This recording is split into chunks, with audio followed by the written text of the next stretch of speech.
Hello, I'd like to thank Bar Ilan for inviting me to the Siom Iyun. It gave me an opportunity to rethink much of what I've been reading in early psychoanalytic writings from the perspective of Tishrei. That was like the mandate, well, anything related to Tishrei. And of course, the mind goes to the notion of repentance.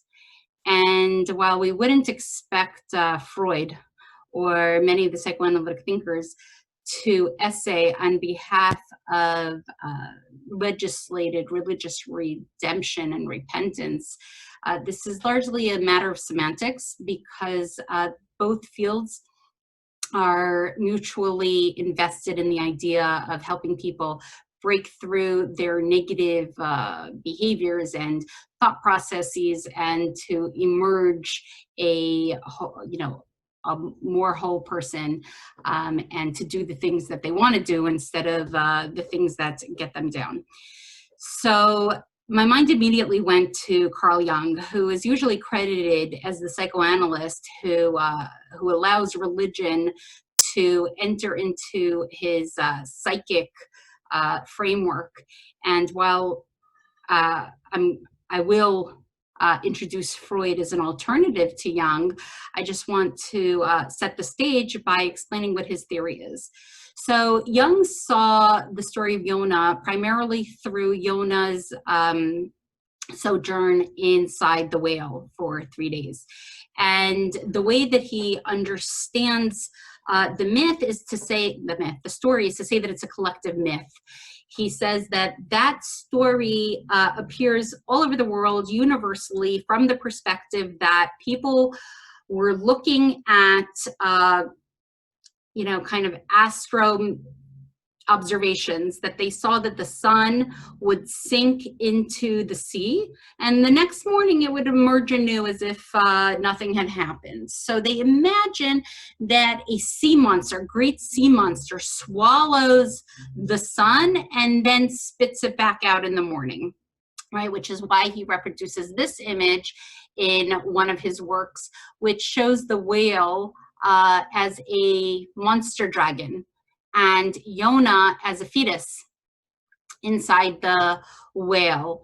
And Jung is trying to prove that this story, as well as many, many stories, including, for example, Little Red Riding Hood, the modernized version, that the wolf swallows Little Red Riding Hood, and then the hunter comes and cuts open her belly, and she emerges unscathed. To him, these are all kinds of trails of an old, ancient idea, but that the trail itself evolves over time is his proof that the collective unconscious, as opposed to Freud's individual unconscious, is capable of redemption, is capable of reaching to new heights, to evolve, to change, to create new material.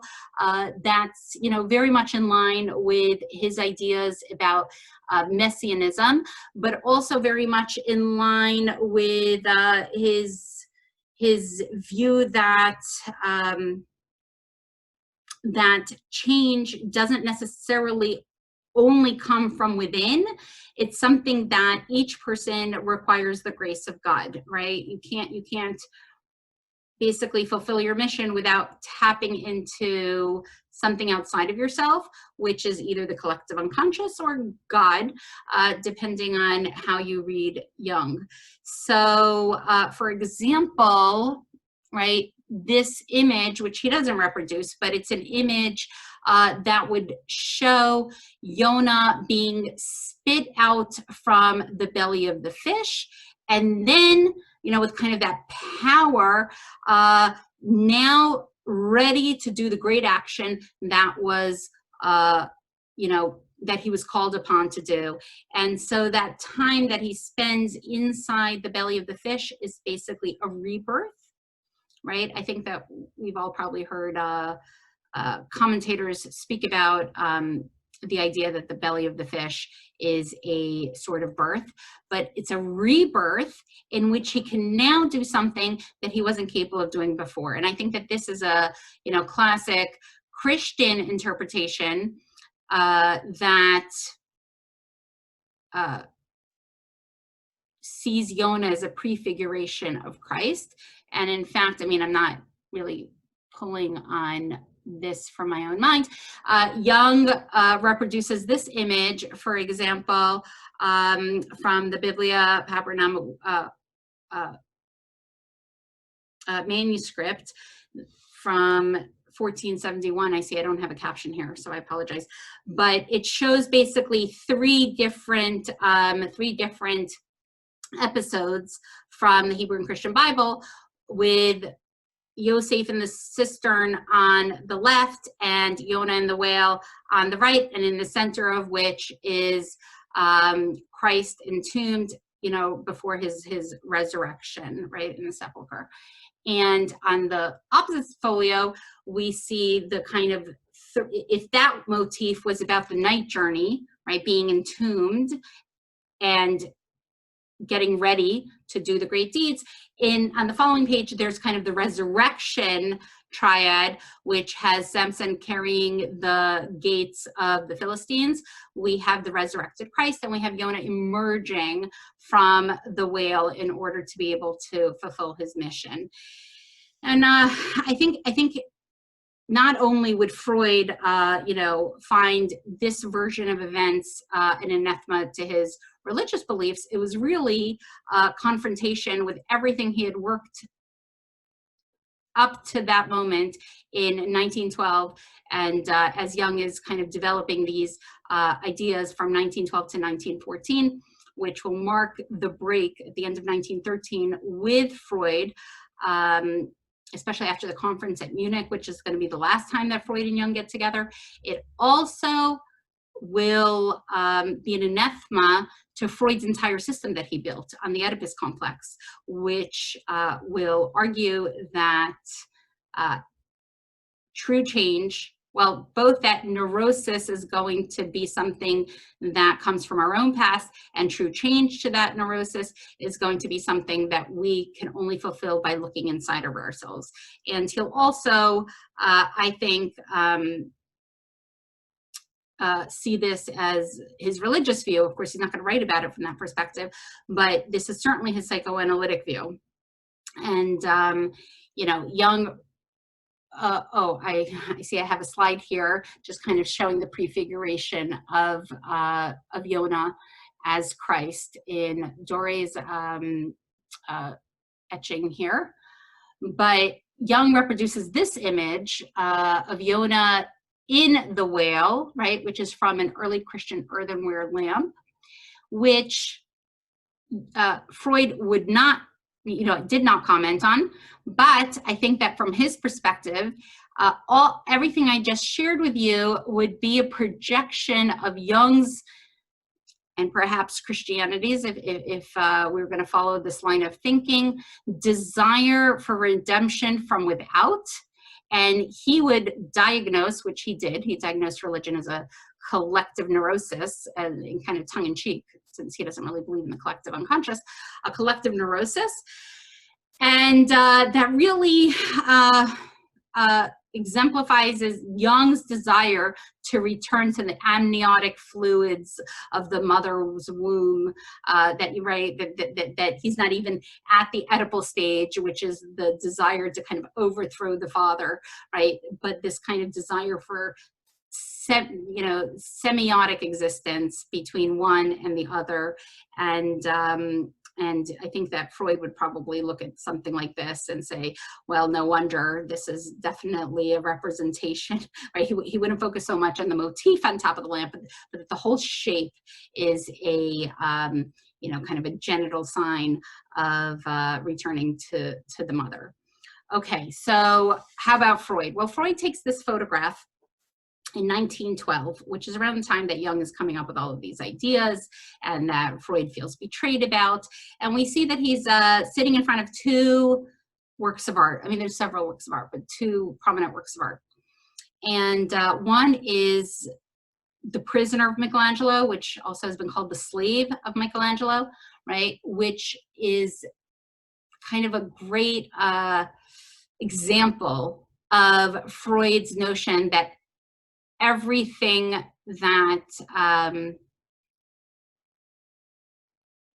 that everything that creates our personality and character and is internal, that it's, you know, that the slave here, you know, his eyes are closed, he is in a very sensual position, and he is kind of in the midst of fantasy, right? Fantasizing or sleeping, but either way, it would be the same thing for Freud.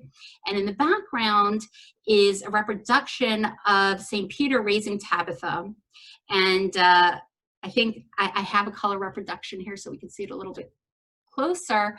I think that what he probably saw in this fresco is himself as a healer, but a modern day healer, because whereas in, you know, pre-scientific times, the healer would heal the ill kind of through miraculous action, Freud would see himself as the type of healer that would help the psychically ill heal themselves, right? So from within, redemption from within, repentance from within, and that's kind of the big difference here between Freud and Jung. But it doesn't mean, okay, and this is kind of where I'm coming in here, it doesn't mean that Freud is not thinking about these issues. He just disagrees with Jung. And it would be incorrect to say, well, Jung took the religious point of view and Freud took the anti-religious point of view, right? Or even the secular point of view. Because I think that if we look together at the essay that I did choose to discuss for today, we're going to see that he also takes a Jewish perspective on the concept of repentance, that he will, you know, that coincides with his science, okay? But he did call Jung a mystic, right? But that doesn't mean that Freud saw his own religion as mystical. So after his, you know, after that debacle at Munich, where Freud has just had it, and he goes to Rome and he spends 3 weeks of the Elul season in 1913, going every day to visit Michelangelo's sculpture of Moses, which will end up becoming an essay. But at the moment, right, he sends this postcard to his Hungarian colleague, Ferenczi, and he writes the following: "No piece of statuary has ever made a stronger impression on me than this.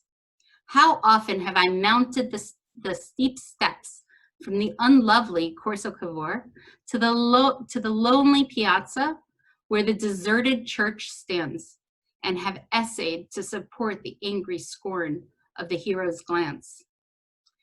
Sometimes I have crept cautiously out of the half gloom of the interior, as though I myself belonged to the mob upon whom his eye is turned.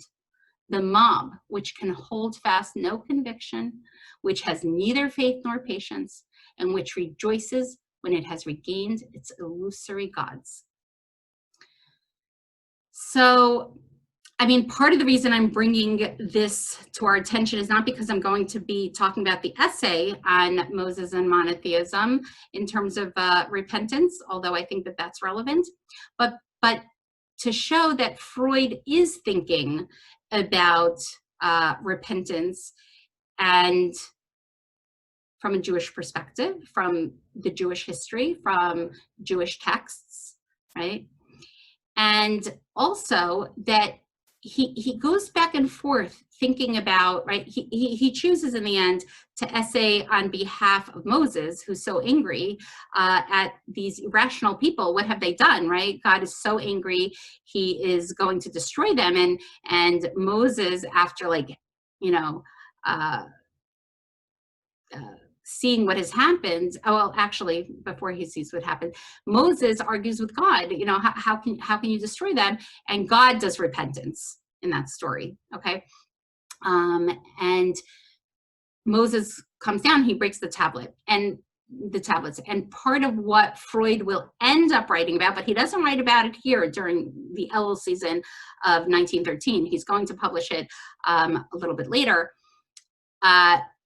he actually writes an essay on narcissism during this time. So we see like Freud is kind of, you know, thinking through something and writing about it through a technical paper and then going back to it, right? So part of the reason I showed you this was to say that he's thinking about the religious issues of repentance and whether or not his system of psychoanalysis has a redemptive end to it.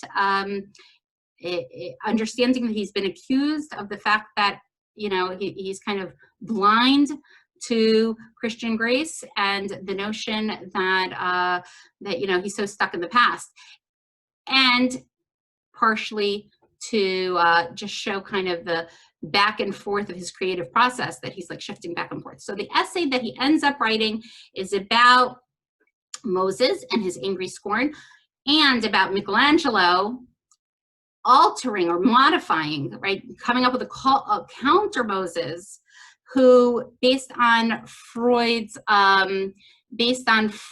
analysis of the figure, Freud will argue that Moses actually sculpted a representation of Moses in which Moses did not break the tablets, okay, based on like the movements and the gestures and the posture of the sculpture, that he held himself back, right?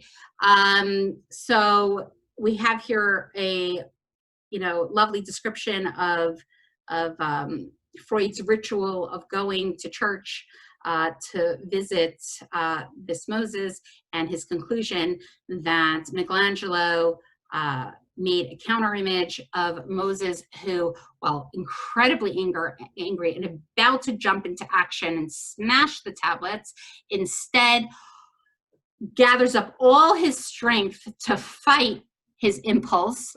And we see kind of the veins running through his arm and his kind of curvature around his own beard, pulling his beard, that he is, that in Michelangelo's imagination, that Moses doesn't go through with it, right? And that this also, you know, might be a really a Christian take. I mean, it is a Christian take on Moses, but kind of like, you know, had Moses been able to do this, right? So, I'm getting a little ahead of myself. So the essay that I do want to talk about today is Freud's essay called Remembering, Repeating, and Working Through.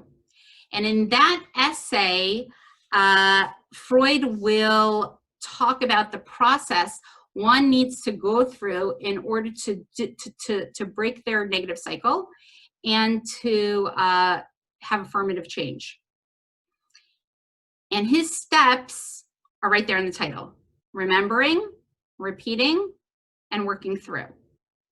And even if I can't claim that that Freud gave us a lot of insight into the mind of the believer, he certainly gave us a lot of insight into the mind of the sinner. So I don't think that anyone would disagree, well, I don't know about anyone, but theological sources would disagree with his notion that when somebody does something that's irrational, even to themselves, right, that they're psychically ill, right?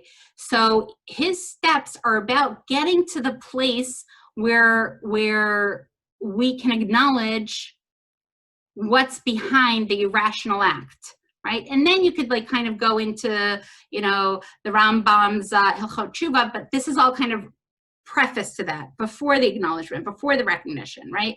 So what are those steps? One is remembering. What is remembering? Well, remembering in Freud is always going to be sexual remembering, right? And I don't want to scare too many people off by this term sexual. Well, what's sexual remembering? It's pregenital sexual remembering. So it's the kind of experiences one has in back when basically we communicated emotionally, sensually, right? We didn't have language when we were a baby, but we still had experiences, right? The experience of being born is an experience that's certainly never got formulated into the memory because the memory itself hadn't fully developed. But then there's other things like trauma, right? Someone who is going through a traumatic event, if they were to remember it, it would threaten their entire sense of self, and so they can't remember it, right? There's lots of different kind of memories. And Freud has, for a long time already, before 1914, been writing about the various pathological forms that memory can take, right? I mean, you know, we don't remember it for good reason, but it's still kind of locked in our body, in our psyche, okay, according to Freud. So the memory that we don't remember consciously is stored in our body.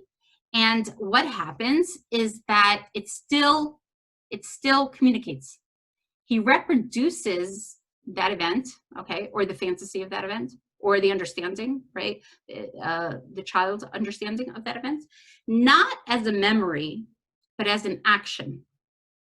He repeats it without, of course, knowing that he is repeating it. Okay, that's that second word, repetition. So remembering, repeating. Repeating is the pathological form that memory will end up taking if, you know, if it made enough of an impression, but it's locked in our unconscious. So he introduces a new term here in this 1914 essay, even though he's talked about all this stuff before, called the repetition compulsion, right? We're like compelled to repeat it.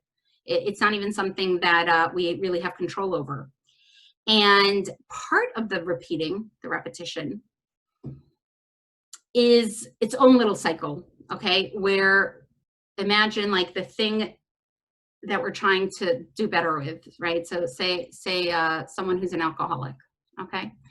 He says, oh, you know, being an alcoholic is so terrible, it's immoral, it does so much damage to myself, to my family, to my society. I'm gonna stop.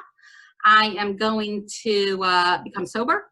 And they gather up all their energy, and there's one day of sobriety, and then there's a second day of sobriety, and then, you know, they start to get thirsty, and they kind of like, you know, falter, and they, you know, they drink again, and then there's the gorging again, right? And then there's the self-repulsion that follows after the gorging, and then the regret, the decision again to abstain, feeling like a loser, right?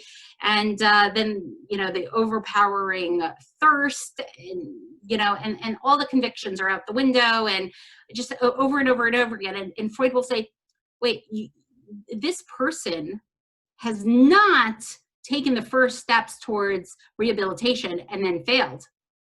The entire thing, with all that psychic up and down cycle, is part of the repetition, right? They're repeating the original failure, the original need, the original wish, whatever it was, right? That they're not remembering. So the idea that we're talking about alcohol is like not going to solve the problem, because even if you know, they end up succeeding on the alcohol front, it'll pop out somewhere else, because the original emotional profile that leads to this oral symptom of alcoholism will just play out in, like, you know, an eating compulsion or something like that, because they need to play that out. And their only kind of hope is that they can bring that unconscious material into their consciousness, and only then is there even a chance of dealing with it. So, okay, up until now, I basically presented Freud, okay? Freud up to 1914. But in this next piece, right, we have remembering, repeating, and now the new piece, working through. And I really think that this is his response to Jung and the question of repentance and salvation. And working through is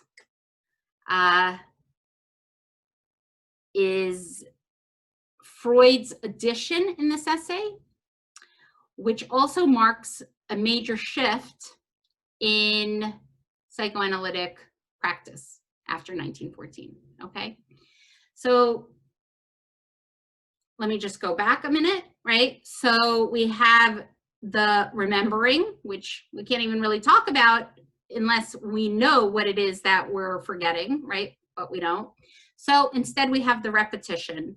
And by the way, I just want to say, like, just moving back to Jung for a second with the Book of Yonah, Yonah is the great repeater, right? What Jung sees as his salvation after he spat out on the shore and like kind of like now he was initiated as the hero and now he can do what he wanted, right? If you look at the Book of Yonah and the Jewish commentators, the rabbinical commentators on the Book of Yonah, you know, that's kind of like, you know, neither here nor there. Yonah's right back where he was after he gets spat out, that he's grateful that he was saved, but, you know, he's still reluctant to do his heroic duty here. And even after the people of Nineveh have repented, we see Yonah sitting outside of the gates of Nineveh and he's like moping, and then God grows a shading, a tree that provides shade called a kikayon.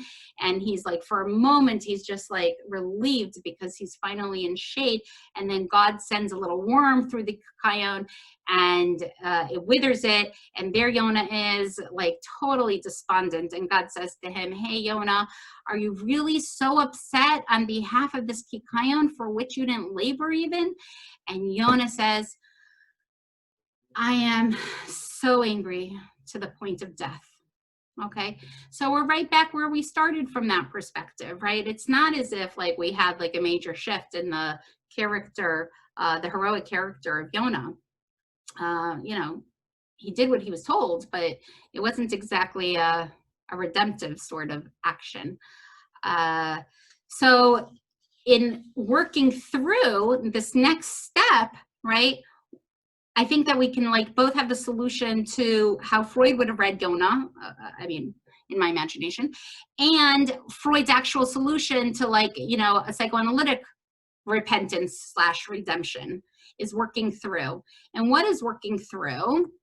Working through is the transference. Okay, you have to work through in the transference. Now, what's the transference? Okay, before 1914, psychoanalytic practice focused mostly around, first around hypnosis, right? You have to basically hypnotize the patient. Frankly, I mean, you know, I think that when Freud treated himself to self-analysis, we're looking at someone who hypnotized himself through cocaine, right? So somehow kind of lower all of our ego defenses and lower our resistances in order to be able to trace our memories back to some original event, right? To return to some original event.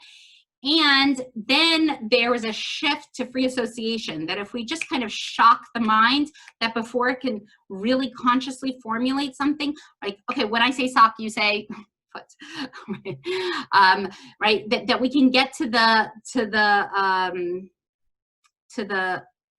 uncensored unconscious, and through the power of suggestion of the analyst, we can kind of lead the patient back to kind of the primal scene that they repressed.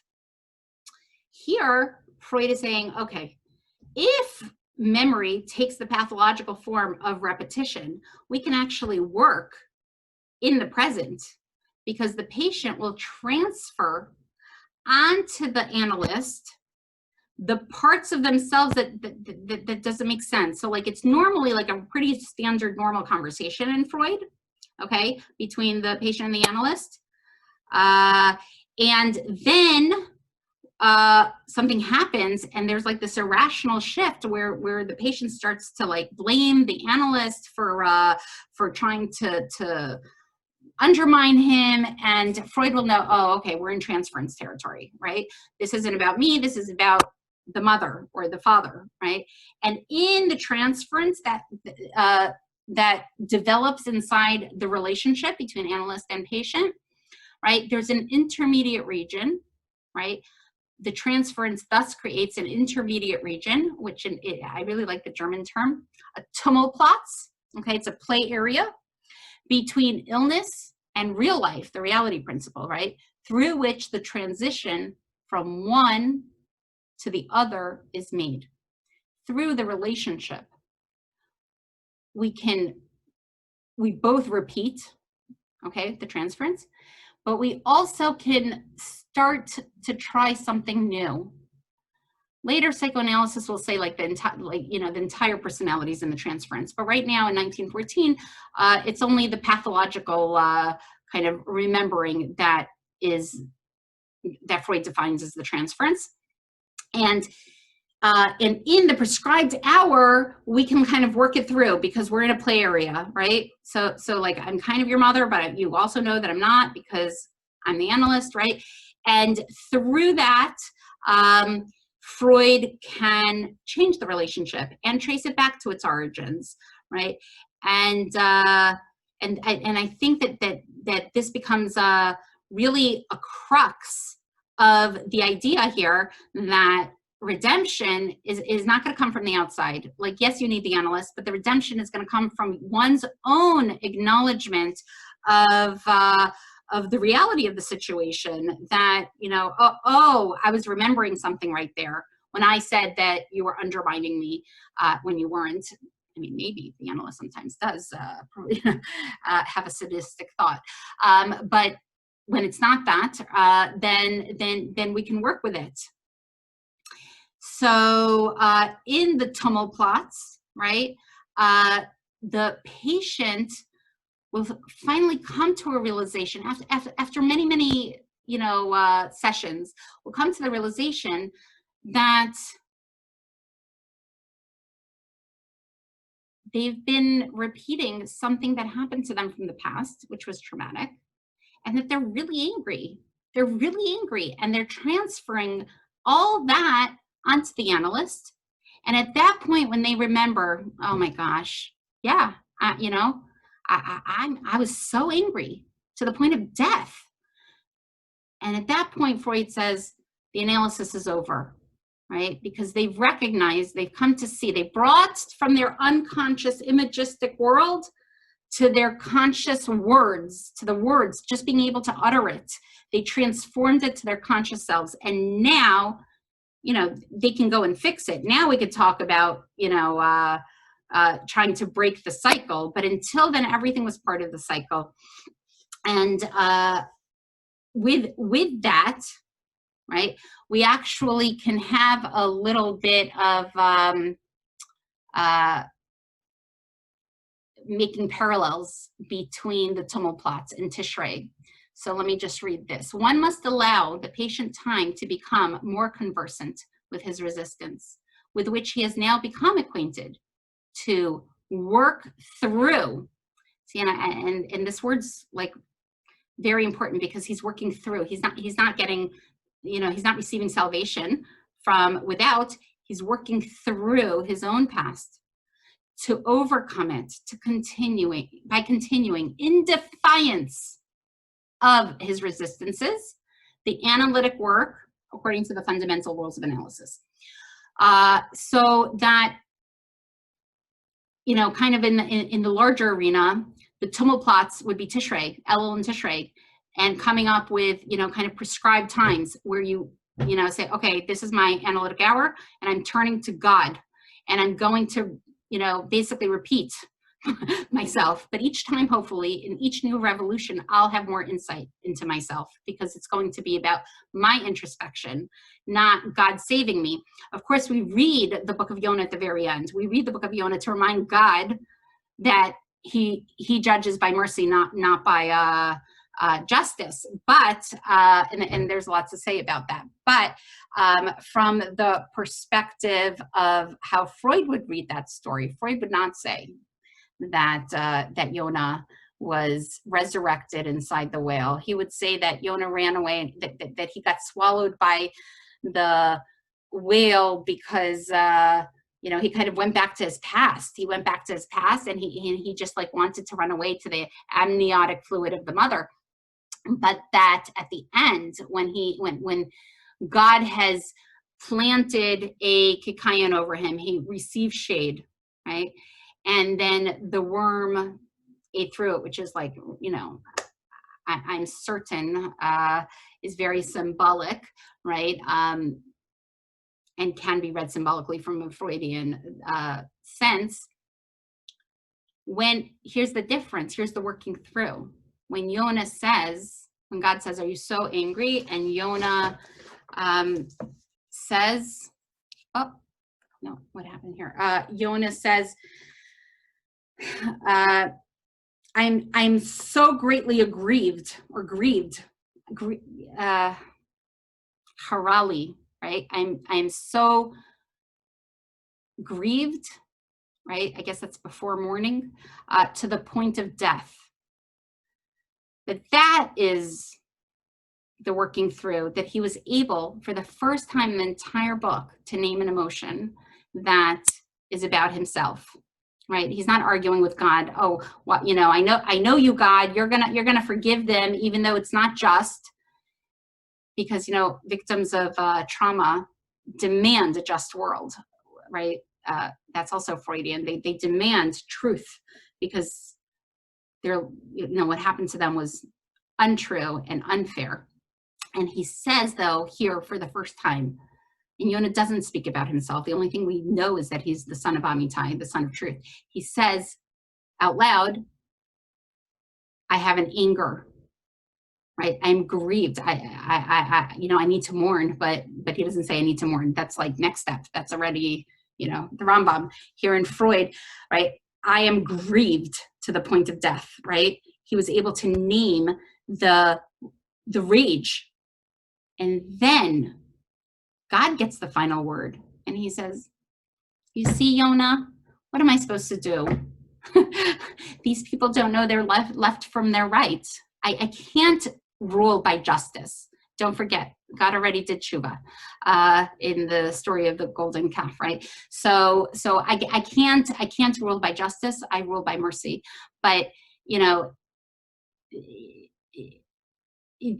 the real turning point for Yonah is in that final line from a Freudian perspective of redemption, right? And I'll just point out that Freud did choose the date of his suicide.